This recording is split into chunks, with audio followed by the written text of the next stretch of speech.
প্রহরা tower থেকে দূরের দৃশ্য দেখি, তখন আমরা প্রাচীন চীনের সঙ্গে একটি সংযোগ অনুভব করতে পারি। এই প্রাচীর আমাদের মনে করিয়ে দেয় যে আমরা আমাদের অতীতের সঙ্গে যুক্ত এবং আমাদের দায়িত্ব এই অতীতকে ভবিষ্যতের জন্য রক্ষা করা।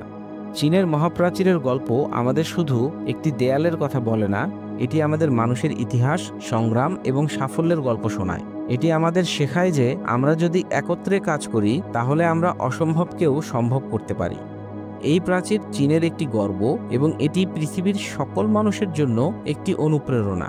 আমরা যদি এই প্রাচীরের ইতিহাস থেকে শিক্ষা নিতে পারি তাহলে আমরা আমাদের ভবিষ্যৎকেও আরো সুন্দর করতে পারবো। তাই আসুন আমরা সবাই চীনের মহাপ্রাচীরের এই অসাধারণ গল্প থেকে শিক্ষা নেই এবং আমাদের ইতিহাস ও ঐতিহ্যকে সম্মান করি। চীনের মহাপ্রাচীরের এই অসাধারণ গল্প আমাদের শুধু একটি প্রাচীরের ইতিহাসই শোনায় না, বরং এটি আমাদের মানব সভ্যতার অধ্যবসায়, সৃজনশীলতা এবং সংগ্রামের এক